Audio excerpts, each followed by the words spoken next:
جو لوٹ مار دونوں ہاتھوں سے جاری ہے، چاہے وہ پاکستان کی عوام کے روزگار ہو، چاہے مہنگائی ہو، چاہے معاشی تباہی ہو، چاہے جو ہمارے دوست ممالک ہیں ان کے ساتھ جو خارجہ پالیسی اور ان کے ساتھ جو تعلقات ہوں ان کی تباہی ہو، اس کا کوئی سروکار 4 سال ہم نے نہیں دیکھا۔ اب وہ 4 سال لوگ جو نالائق، نااہل، چور، کارٹلز، مافیا ملک میں کرسیوں اور اقتدار کے ساتھ چمٹے رہے، وہ اپنی تباہی اور اپنی نالائکی، اپنی نااہلی، اپنی لوٹ مار کے سوالات کن سے کر رہے ہیں؟ 4 ہفتے جن کے پاس حکومت آئی ہے۔ اور آج جو سب سے پہلا موضوع ہے جو پریس کانفرنس کے لیے جو آپ لوگوں کو تکلیف دی، سیال کوٹ میں خیبر پختونخوا کے سرکاری ہیلی کاپٹر کو استعمال، جو کہ ہر جلسے میں استعمال کیا جا رہا ہے، وہ میں نے تصاویر بھی ضرور دکھانی تھی آپ کو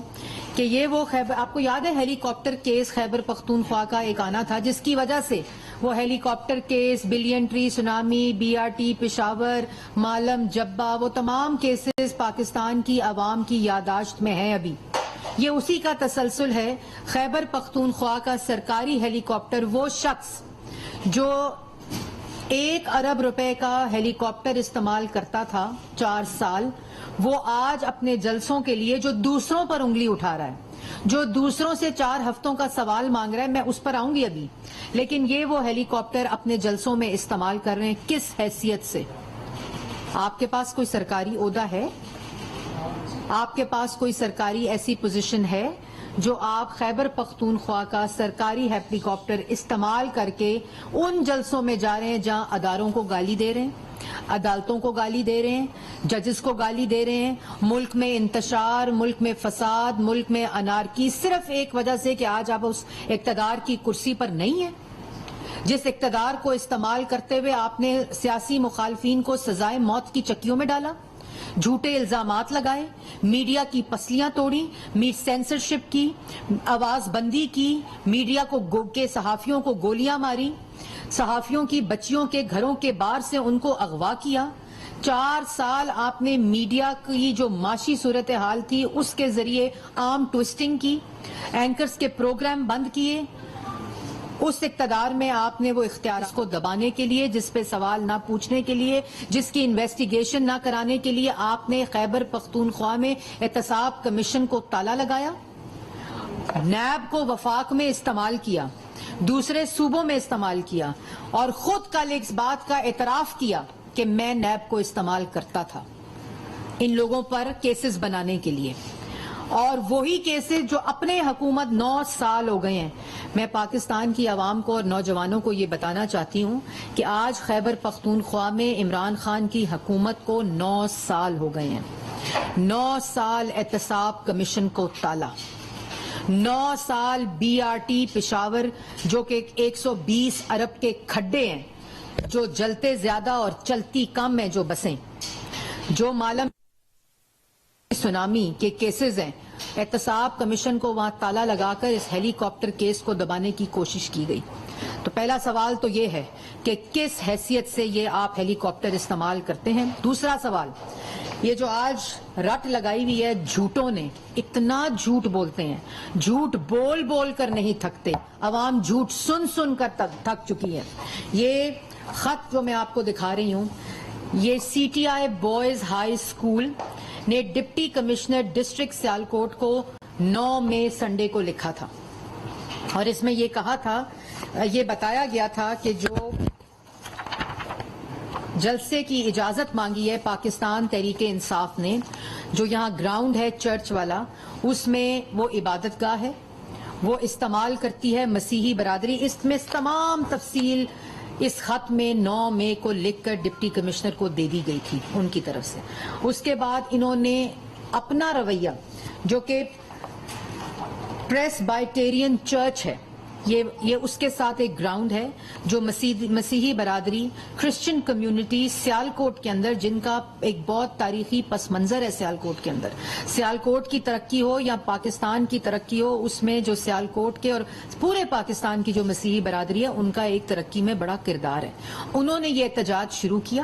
اور انہوں نے کہا کہ یہ ہماری عبادت گاہ ہے، یہ ہم آخری رسومات کے لیے استعمال کرتے ہیں، اس کے علاوہ وہ کوئی اور جگہ لے لیں، اور اس کے اوپر 2 جگہ جو ہیں وہ ایک جمنیزیم، سپورٹس جمنیزیم اور ایک سکول کا احاطہ، ان کو کہا کہ اس جگہ کے متبادل آپ یہ لے لیں، کیونکہ رویہ صرف گنڈا گردی کا ہے، کیونکہ رویہ یہ اختیار کر لیا گیا ہے کہ اقتدار کی کرسی پر بیٹھ کر بھی بدماشی کرنی ہے، اقتدار کی کرسی پر بیٹھ کر بھی گنڈا گردی کرنی ہے، اقتدار کی کرسی پر بیٹھ کر اختیارات کا ناجائز استعمال کر کے بھی وہی رویہ رکھنا ہے، اور وہی رویہ اترنے کے بعد بھی دھمکی دو، گالی دو، انتشار پھیلاؤ، فساد کرو، گنڈا گردی کرو، بدماشی کرو، اور اس رویے کے ذریعے آپ اس میں پہلی بات تو یہ جو لوگ ہیں یہ اتنا جھوٹ بولتے ہیں۔ پہلی بات میں واضح کرنا چاہتی ہوں، یہ حکومت کا اور پاکستان تحریک انصاف کے درمیان کوئی مسئلہ نہیں تھا، یہ مسئلہ مسیحی برادری اور پاکستان تحریک انصاف کے درمیان تھا، جو کہ 9 مئی کو بتا دیا گیا تھا۔ بار بار یہ بات ڈی سی کی طرف سے بتائی جا رہی تھی کہ مسیحی برادری اپنے احاطے میں اپنے چرچ کے گراؤنڈ کی سیالکوٹ کی تاریخ میں کبھی بھی چرچ کے گراؤنڈ میں کوئی پولیٹیکل ایکٹیویٹی نہیں ہوئی۔ اپنا جلسے کی جگہ جہاں آپ نے جھوٹ بولنے ہیں، انتشار پھیلانا ہے، گالی دینی ہے، جو آپ کرنا چاہتے ہیں وہ کسی اور جگہ شفٹ کر دیں۔ تو یہ بات شروع تب ہوئی، اور اس کے بعد جب نئی بات سنی گئی تو مسیحی برادری نے احتجاج کرنا شروع کر دیا، اور حکومت کا یہ فرض ہے کہ مسیحی برادری کا جو رائٹس ہیں، ان کا جو احتجاج ہے، وہ پوری ذمہ داری جو ہے وہ حکومت پر آتی ہے۔ پھر ڈی سی آفس نے ان کے ساتھ کمیونیکیٹ کرنا شروع کیا کہ آپ اپنے جلسے کی جگہ تبدیل کر دیں، لیکن کیونکہ رویے کے اندر نیگوسیشن اور ڈائیلاگ نہیں ہے، فاشسٹ لوگ ہیں جو اپنے فیصلوں کو صرف مسلط کرنا جانتے ہیں اور سمجھتے ہیں کہ آپ گالی دے کر، دھمکی دے کر، گنڈا گردی کر کر، بدماشی کر کے آپ اس طرح کے فیصلے۔ پہلی بات مسیحی برادری اور ان لوگوں اور جھوٹوں کے درمیان یہ بات تھی۔ جب کل رات کو احتجاج ہوا، وہاں جو چرچ کے ہیڈ ہیں انہوں نے، اور اس کے بعد جو سی ٹی آئی اسکول کے جنہوں نے یہ خط لکھا تھا، اور جو کمیونٹی وہاں کی تھی، ان سب نے کل احتجاج شروع کر دیا۔ آج بھی صبح احتجاج ہوا، اور 12 یہ ریکویسٹ کی گئی، وہاں جا کر گنڈا گردی کر رہے ہیں، اعلانات کر رہے ہیں کہ میں آ رہا ہوں۔ آپ کو کون آنے سے روک رہا ہے؟ آپ سن لیں کان کھول کر کے میں آ رہا ہوں، کون روک رہا ہے آپ کو؟ آپ کو تو کوئی نہیں روک رہا۔ آپ نے اس سے پہلے بھی جلسے کیے ہیں، آپ نے ہر چیز کی ہے۔ ہم نہ فاشسٹ ہیں نہ آپ کی تقریروں سے ڈرتے ہیں، کیونکہ جتنی آپ غلاظت اگلیں گے، جتنا آپ جھوٹ بولیں گے، جتنی گنڈا گردی کریں گے، جتنی ہیٹ سپیچ کریں گے، اس کا جو سب سے زیادہ ڈائریکٹ فائدہ ہے وہ ہمیں ہوگا، کیونکہ پاکستان کی عوام جو آپ کی اصلیت جان چکی ہے، ان کو مزید اس بات کا یقین ہو جائے گا کہ یہ لوگ کس طرح کے ہیں، کیا مائنڈ سیٹ ہے۔ تو اس بات سے آپ کو گھبرانے کی ضرورت نہیں ہے، لیکن یہ دھمکیاں دینا، یہ اعلانات کرنا، واضح طور پر نہ آپ کو کسی نے روکا ہے۔ یہ اعلانات، اس قسم کے گفتار اس قسم کی، ان کو نہ کسی نے جلسہ کرنے سے روکا ہے، بلکہ متبادل بتایا کہ آپ یہاں کر لیں جلسہ۔ لیکن کیونکہ ایک وبا ایک ایسی انوائرمنٹ کریٹ کرنی ہے، ایک ایسی فضا کریٹ کرنی ہے جس سے یہ تاثر جائے کہ ہم ان کو روک رہے ہیں، ایسی نہ کوئی بات ہوئی، نہ اس سلسلہ ہوا۔ یہ آپ کے سامنے میں نے وہ تمام تفصیلات بھی رکھ دی ہیں، جو کانٹیکس تھا، اور جس طرح عبادت گاہ جو تھی، جو گرجا گھر کی اور جو چرچ کے احاطے میں آتا تھا، جہاں مسیحی برادری کے جو اتنے جھوٹے ہیں کہ اس پریس ٹاک کے اندر بھی اس بات کو تسلیم کیا، اور صرف اس لیے کہ جو وجہ تھی وہ مسیحی برادری کا احتجاج تھا، بجائے اس کے کہ آپ ان کے جذبات کا احترام کرتے، بجائے اس پہ کہ آپ ان کے حقوق کا احترام کرتے، بجائے اس کے کہ آپ ان کی بات سنتے کہ یہ ان کی چرچ ہے، یہ پولیٹیکل ایکٹیویٹی کے لیے نہیں دی جا سکتی، اور وہاں بیٹھ کر آپ اس قسم کی باتیں کر رہے ہیں کہ جو آپ ان کو مزید انتشار پھیلانے کی اور انسٹیگیٹ کی باتیں کر رہے ہیں اور پھر تسلیم کر رہے ہیں، اور جگہ چینج کرنا، جو اپنا جلسہ چینج کرنے کی جگہ بنائی ہے وہ انہی وجوہات کی وجہ سے بنائی ہے، کبھی رانا ثناء اللہ، کبھی پنجاب حکومت، کبھی مطلب اس قسم کی باتیں، کوئی لینا دینا نہ پنجاب حکومت کا اس سے نہیں تھا نہ، ہاں رانا ثناء اللہ کا لینا دینا اس بات سے ضرور ہے کہ جب آپ خونی مارچ کی کال دیں گے تو یہ رانا ثناء اللہ کی ذمہ داری ہے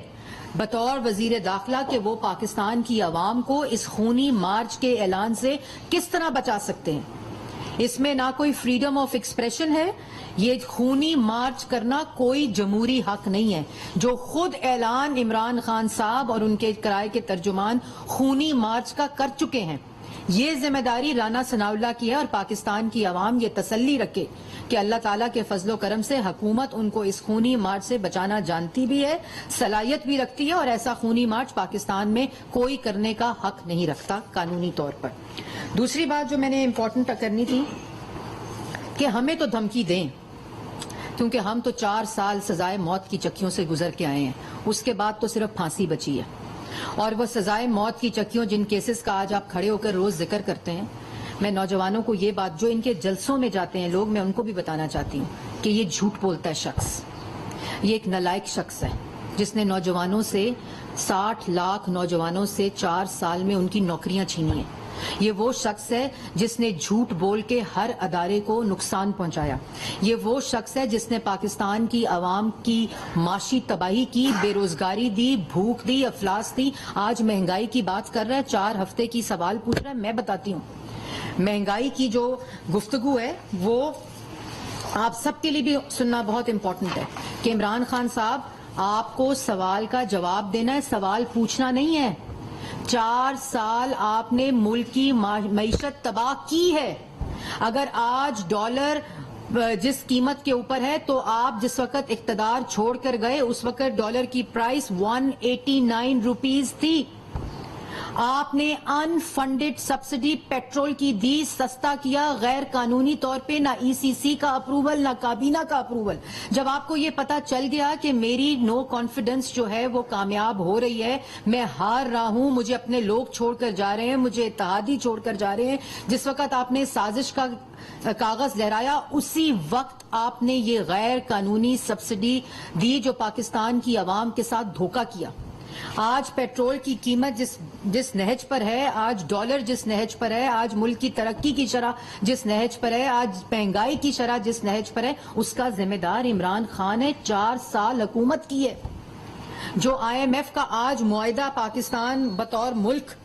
جس کے اوپر پاکستان اس وقت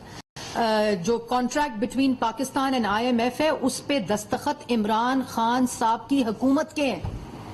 آج جس وقت نواز شریف صاحب ڈالر کی تم گردان کر رہے ہو، عمران خان صاحب آپ یہ باتیں کر رہے ہیں، جس وقت نواز شریف صاحب کو 3 دفعہ کے منتخب وزیر اعظم کو جس وقت اقامہ کے اوپر نکالا، کرپشن کے اوپر نہیں، اس وقت ڈالر کی قیمت 105 تھی۔ جس وقت مسلم لیگ نون کی حکومت ختم ہوئی 118 پر تھی۔ جس وقت آپ کی حکومت ختم ہوئی اس وقت ڈالر کی پرائس 189 روپیز تھی۔ اور اس کے بعد جو مہنگائی کی شرح، جس وقت پاکستان مسلم لیگ نون کی حکومت ختم ہوئی، عمران خان صاحب اس وقت مہنگائی کی جو شرح تھی وہ 3.9% تھی۔ جس وقت آپ اقتدار چھوڑ کر گئے عمران خان صاحب اس وقت 13% مہنگائی کی شرح۔ آپ نے کہا تھا میں آلو ٹماٹر کے ریٹ دیکھنے نہیں آیا۔ ڈالر کی قیمت جب بڑھتی تھی تو آپ کہتے تھے میں نے ٹی وی سے پتا چلا کہ مجھے ڈالر کی قیمت بڑھ گئی ہے۔ آج مہنگائی جو فوڈ آئٹمز کی ہے وہ 2.3% ملک کی کم ترین مہنگائی کی سطح نواز شریف اور مسلم لیگ نون کے دور میں تھی۔ جس وقت آپ اقتدار چھوڑ کر گئے، جس وقت سٹیج پہ کھڑے ہو کر آج آپ روز سوال کرتے ہیں 4 ہفتوں کا، تو 4 سال میں 2.3% مہنگائی کی شرح 15% پہ آپ کے 4 سالوں میں تھی۔ آپ جھوٹ بولتے وقت کوئی شرم تو کریں۔ یہ جتنا ڈیٹا میں آپ کو بتا رہی ہوں یہ حکومت پاکستان کا ڈیٹا ہے۔ یہ سرکاری ڈیٹا ہے، یہ آپ کا سرکاری اعمال نامہ ہے جو 4 سال آپ ملک کی معیشت کے ساتھ کر کے گئے، اور اس کے بعد جب آپ کو پتا چل گیا کہ نو کانفیڈنس کامیاب ہونے والی ہے تو بارودی سرنگیں معیشت کی جو آپ بچھا کر گئے، آج پاکستان کی عوام کو اس سے پاکستان مسلم لیگ نون اور کولیشن گورنمنٹ بچانے کی کوشش کر رہی ہے کہ مہنگائی اس ملک میں پاکستان کی عوام 4 سال آلریڈی جس مہنگائی کی چکی میں پیسا ہے، آپ نے بے روزگاری کی چکی میں پیسا ہے، جو آپ نے ایک صرف جواب دے دیں۔ آٹا 35 روپے تو نواز شریف اور مسلم لیگ نون کے دور میں تھا جن سے آپ سوال کر رہے ہیں، آٹا 90 روپے پہ سمگل ہو کر دوسرے ممالک میں پھر امپورٹ ہو کر پاکستان آیا، 90 روپے ہوئی۔ چینی کی قیمت 5 سال 52 روپے پہ ہمارے دور میں تھی، 120 روپے پہ عورتیں 1 کلو چینی کے لیے انگوٹھے لگا کے رمضان بازار میں آپ کے دور میں 1 کلو چینی خریدتی رہی۔ جس وقت پاکستان مسلم لیگ نون حکومت چھوڑ کے گئی، آٹا چینی ایکسپورٹ ہو رہا تھا۔ آپ کہتے ہیں پیداوار میں تاریخی اضافہ، آپ جھوٹ بولتے ہوئے تو کوئی احساس کریں کہ یہ سارا ڈیٹا اس وقت ریکارڈ کا حصہ ہے۔ آپ نے چینی کو ایکسپورٹ کرایا، قلت کروائی، مافیاز اور کارٹلز کی جیبیں بھری، چینی کو امپورٹ کرایا، 52 روپے سے 120 روپے کلو چینی آپ کے دور میں گئی ہے عمران خان صاحب۔ 4 ہفتے کا آپ سوال پوچھ رہے ہیں، آٹا 35 روپے کا، آج 2018 میں چینی اور آٹا ایکسپورٹ ہو رہا تھا۔ یہ عوام کو پتہ ہونا چاہیے، آج چینی اور آٹا جب یہ چھوڑ کر گئے ہیں امپورٹ ہو رہا ہے، اور جو چینی آٹا ایکسپورٹ ہوتا تھا کر کے اس کے بعد اس کو قلت کر کے پھر امپورٹ بھی کرتے تھے، یہ اتنے بڑے کارٹلز اور مافیاز تھے۔ آج پوچھتے ہیں کہ مہنگائی کدھر چلی گئی ہے؟ یہ اعمال نامے آپ کے ہیں جو پاکستان کی عوام کے سامنے ہیں۔ اس کے بعد قرضے کی بات کل کر رہے تھے کہ پچھلے ادوار میں ان لوگوں نے قرضے بڑھا دیے۔ پاکستان کی تاریخ میں جب 1947، یہ عوام کو پتہ ہونا چاہیے، یہ نوجوانوں کو پتہ ہونا چاہیے، 1947 سے 2018 تک جو قرضہ تھا وہ 25,000 بلین کا تھا۔ یہ سرکاری اعداد و شمار ہیں، اگر آپ چاہیں تو آپ یہ تمام چیزیں ویب سائٹس پر موجود ہیں۔ پھر اس کے بعد 1947 اور 2018 بلین جو انکریز 3.5 سال میں، ابھی 3 مہینے کا ڈیٹا آنا ہے، 3.5 سال میں جو انکریز ہوئی، دسمبر 2021 تک کی میں بات کر رہی ہوں، آج ہم مئی میں بیٹھے ہوئے ہیں، اس کا ڈیٹا بھی ایڈ نہیں ہوا۔ یہ جو قرضوں کا دوسروں پر الزام لگاتے ہیں اور جھوٹ بولتے ہیں، جھوٹ بول بول بول بول، صبح دوپہر شام ایک شخص کا کام صرف جھوٹ بولنا، اور اس وقت 43,000 بلین قرضہ پہنچ گیا 3.5 سال میں۔ یہ ابھی یہ مئی کے مہینے تک، جنوری سے مئی کا مہینہ بھی باقی ہے، وہ ڈیٹا بھی آنا ہے۔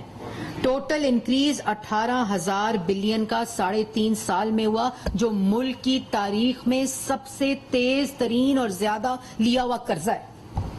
اور قرضے تمام ممالک لیتے ہیں۔ اگر 23,000 بلین پر قرضہ تھا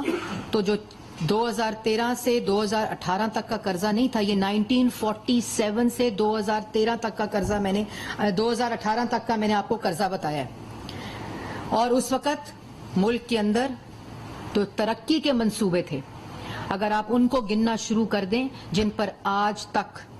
جب تک ان نالائکوں اور نااہلوں اور جھوٹوں اور کرپٹ منصوبوں پر تختیاں لگاتے رہے، وہ منصوبے جو نواز شریف اور مسلم لیگ نون نے شروع کیے، جو پنجاب میں شہباز شریف نے شروع کیے، یہ جھوٹے لوگ ان پر تختیاں لگاتے رہے۔ آج 2018 سے لے کر 2022 تک ایک اینٹ نہیں لگائی۔ 9 سال خیبر پختونخوا میں ہو گئے، ایک ہسپتال کا نام نہیں بتا سکتے، یہاں تک کہ وفاق کے اندر کینسر ہاسپٹل کی تعمیر اور کینسر ہاسپٹل کی کارروائی ختم کر دی۔ دوائیاں 500% مہنگی ہو گئیں۔ یہ ہم سے سوال کر رہے ہیں، یہ روز کھڑے ہو کر قرضوں پر، مہنگائی پر دوسروں سے سوال کرتے ہیں۔ ان کا اصلیت جو ہے وہ پاکستان کی عوام کے سامنے لانا بہت ضروری ہے۔ اور ایک اور بات جو میں کرنا چاہتی ہوں وہ ہے کہ ڈالر کی پرائس میں نے آپ کو بتا دی، جو گھی ہے کھانے پکانے کا گھی، آلو ٹماٹر کا پیاز، جو شخص کہتا تھا کہ میں ریٹ یہاں ٹھیک کرنے نہیں آیا، میں مہنگائی کم کرنے نہیں آیا، جس نے فوڈ کی انفلیشن 15 سے 16% پر پہنچا دی، جو 2.6% تھی ہمارے دور میں، جن سے سوال کر رہے ہیں، وہ گھی کی قیمت 140 روپے سے 600 روپے تک گھی جو ہے وہ بکا ہے، 550 روپے تک گھی ہے جب یہ یہاں سے گئے ہیں۔ یہ دوسروں پر بات کرتے ہیں۔ اس کے بعد جو دوائی کی قیمت میں نے آپ کو بتائی، 500% دوائی کی قیمت میں اضافہ ہوا۔ معیشت کو تباہ و برباد کرنے والا کل کہتا ہے کہ ان سے بہتر تھا کہ ملک پر ایٹم بم گرا دیتے۔ یہ دھمکی دے رہا ہے اس ملک کو جس نے اپنی خودداری کے لیے، اپنی قومی سلامتی کے لیے، جو ہمارا ایٹمی پروگرام ہے اس کے لیے قربانیاں دیں۔ وہ کل دھمکی جو ابھی ایک مہینے تک، 4 ہفتے پہلے تک اس ملک کے وزیر اعظم کی کرسی پر بیٹھا شخص تھا، وہ یہ دھمکی دے رہا ہے۔ اس سے پاکستان کی عوام کو پتہ ہونا چاہیے کہ اگر سازش کی بات کرتا ہے تو سازش اس کرسی پر بیٹھ کر پاکستان کی عوام کے خلاف کی جا رہی تھی۔ اور ایک اور بات، جو بجلی تھی، مہنگائی کے اندر بات کل کر رہے تھے موصوف، جو بجلی تھی وہ 11 روپے یونٹ تھی مسلم لیگ نون 2018 کے وقت، اور 14,000 میگا واٹ بجلی بنا کر دکھائی، عوام تک پہنچا کر دکھائی، لوڈ شیڈنگ 0 کر کے دکھائی۔ اور آج جو شخص بات کر رہا ہے، جب حکومت چھوڑ کے گیا تو 24 روپے یونٹ بجلی، 1 میگا واٹ کی ایڈیشنل پیداوار نہیں۔ 10,500 شریف اور شہباز شریف کی جو 7,500 میگا واٹ تھی، وہ ایندھن اور فیول نہ ہونے کی وجہ سے، اور 5,500 میگا واٹ جو پروجیکٹس اور پلانٹس اور یونٹس مرمت کرنے پڑتے ہیں، وہ ان لوگوں نے نہیں کیے، اور اس کے بعد بجلی ملتی نہیں۔ اور اس کے بعد لوڈ شیڈنگ کی بات کرتے ہیں کہ لوڈ شیڈنگ زیادہ ہو رہی ہے، بجلی کی قیمت زیادہ ہو رہی ہے، 11 روپے سے 24 روپے فی یونٹ۔ عمران خان صاحب، آپ نے بجلی کی پاکستان کی عوام کے لیے۔ اس کے بعد گیس 600 روپے سے 2400 روپے عمران خان صاحب آپ نے کی۔ یہ آپ کے اعمال نامے ہیں جو پاکستان کی عوام۔ اس کے بعد کہتے ہیں پیداوار بہت تاریخی ہوئی، جو میں نے آپ کو آٹا چینی کی ایکسپورٹ کی بات بتائی۔ اس کے بعد ڈی اے پی کی بوری جو کسانوں کے لیے مہنگی تو ایک طرف ہوئی، 2400 روپے سے 10,000 روپے ہوئی۔ اس کے علاوہ ہوڈنگ ہوئی، 10,000 روپے کی بھی بوری ڈی اے پی کی ملتی نہیں تھی کسانوں کو۔ یہ ان کے دور میں ہوئی، جو جھوٹ بولتے ہیں کہ پیداوار تاریخی ہوئی۔ کسانوں کے گلے دبائے گئے، کاروبار بند کیے گئے۔ ڈی اے پی کی بوری کی قیمت میں نے آپ کو بتائی 2400 سے 10,000 روپے ہوئی، اور کہتے ہیں ہماری پیداوار بہت تھی۔ پیداوار تھی، کارٹلز اور مافیاز کے پروفٹس تھے۔ پیداوار ہوئی، منافع ملا ان کارٹلز اور مافیا کو، جس سمریز پہ، جس حکم ناموں پہ عمران خان صاحب آپ نے دستخط کیے۔ اس لیے یہ جو باتیں ہیں یہ پاکستان کی عوام کو جاننی چاہیے کہ بہت آسان سے سازش کا بیانیہ کاغذ لہرا کر آپ اپنی پرفارمنس، اپنی کارکردگی، اپنی لوٹ مار اور جو مہنگائی اور ترقی کی شرح کی صورتحال ہے اس سے نظر نہیں ہٹا سکتے۔ آپ 4 سال کا جواب دیں ہر روز جب کھڑے ہوتے ہیں، مجھے آپ کا چیلنج ہے۔ اور پھر یہ جو اعلانات کرتے ہیں آ رہا ہوں، جا رہا ہوں، آؤ بھئی جاؤ، کس کو کیا فرق پڑتا ہے؟ آؤ، کس نے روکا ہے آپ کو؟ لیکن مسیحی برادری کے حقوق کو روندتے ہوئے، ان کے احتجاج کو روندتے ہوئے، کسی بھی مائنورٹی کی جو لوگ ہیں، ایسا آپ کو حکومت پاکستان کرنے نہیں دے گی۔ اور ایک اور بات، مذہب پر سیاست ہو، ریاست مدینہ کا نام استعمال کر کر سیاست ہو، اپوزیشن کو سزائے موت کی چکیوں میں ڈال کر سیاست ہو، اپوزیشن کے گلے دبا کر سیاست ہو، میڈیا کی زبان بندی کر کر سیاست ہو، یہ 4 سال آپ کا وتیرہ تھا۔ گالی دے کر، دھمکی دے کر، جیلوں میں ڈالنے کی دھمکی دے کر، یہ گنڈا گردی کر کے، بدماشی کر کے، فاشسٹ رویہ رکھ کر آپ کا وتیرہ تھا۔ اس تماشے کو اب بند۔ پاکستان کی عوام کو بے وقوف نہیں بنا سکتے۔ اور جب گفتگو کرتے ہیں میں نے اس کو بتا دیا تھا، میں نے اس کو بتا دیا تھا، او بھئی آپ کے اقتدار میں، آپ کی کرسی پر ہوتے ہوئے معیشت تباہ ہوئی، روزگار تباہ ہوا، یہ مہنگائی ہوئی، پاکستان کی عوام کو بھوکا کیا، پاکستان کی عوام سے آٹا روٹی چینی چھینا، اس کے بعد آپ اس قسم کی دھمکیاں دیتے ہیں کہ میں آ رہا ہوں اور اس قسم کے اعلانات کرتے ہیں، وہ بھی سرکاری وسائل پر بیٹھ کر. آپ کو تو شرم آنی چاہیے عمران خان صاحب. صبح شیشہ دیکھتے ہیں، اپنے گریبان میں جھانکتے ہیں، وہ شیشہ ہی دیکھا کریں، شاید شیشہ ہی آپ کو سچ بتائے، آپ کا اصل چہرہ آپ کو دکھائے کہ آپ کس قسم کی باتیں کر رہے ہیں. آج اگر ملک میں مہنگائی ہے، اگر آج ملک میں ڈالر پرائز سٹیبل نہیں ہے، اگر آج ملک کی معیشت سٹیبل نہیں ہے، سٹیبلٹی نہیں ہے، ہم نے سٹیبل کر کے پاکستان کو ایمرجنگ مارکیٹس کے اندر انکلوڈ کیا تھا. پوری دنیا پاکستان کو ایک ایمرجنگ بزنس ہب اور اکانومی کے نام سے 2018 کے وہ آرٹیکلز پڑھیں جس میں ملک کی ترقی 6% کے اوپر آ گئی تھی. آپ کے اعداد و شمار، آپ کی حکومت میں آپ نے اس کو منفی کیا، ملک کی ترقی روکی. آپ نے پاکستان کے نوجوانوں کا سی پیک کا روزگار رول بیک کیا، اس کے بارے میں متنازع کر آپ نے چین کو ناراض کیا. وہ پاکستان کی عوام کے لیے تھا، وہ منصوبے پاکستان کی عوام کے لیے تھے، اور آپ باتیں کرتے ہیں. آپ 4 ہفتے کا سوال پوچھتے ہیں، جواب تو اب آپ کو دینے ہیں. توشہ خانہ کی چوری کے جواب دینے ہیں. آپ نے پاکستان کی عوام کو یہ بتانا ہے کہ دوست ممالک سے توشہ خانہ میں تحائف ملے، کم کر ویلیویشن میں آپ نے 20% میں ریٹین کر کے 50% کر دیا اور اس کے بعد ان گھڑیوں کو بیچ دیا. آپ نے پاکستان کے بچوں کو بتانا ہے، یہ جو نوجوان کو گمراہ آپ کر رہے ہیں، آپ نے ان کو بتانا ہے کہ آج ان کی جو روزگار ان کے پاس نہیں ہے، ڈگریاں پی ایچ ڈی اور ماسٹرز کی ہوتے ہوئے وہ 60 لاکھ لوگوں کو آپ نے بے روزگار کیا ہے. سچ بولیں، شیشہ دیکھیں، گریبان میں جھانکیں. 4 ہفتوں میں اگر کسی نے آٹا سستا کیا، چینی سستی کی، گھی سستا کیا تو شہباز شریف نے کیا. اگر پبلک ٹرانسپورٹ جو 3-3 ہزار کا کرایہ دے کے لوگ ایئرپورٹ پہنچتے تھے، اگر اس پہ میٹرو بس چلائی تو شہباز شریف نے کی. 4 سال کے منصوبے جو بند تھے. آ کر بھی اگر کسی نے مہنگائی میں کمی کی ہے تو وہ پاکستان مسلم لیگ نون کی حکومت نے کی، کیونکہ ہم جانتے ہیں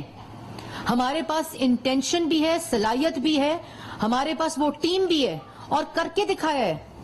2013 سے 2018 میں ملک میں مہنگائی کو کم کر کے تاریخ کی بلند ترین ترقی کی شرح پہ لے جا کر ڈالر کو سٹیبل کر کے ہم نے دکھایا، ہم نے کر کے دکھایا.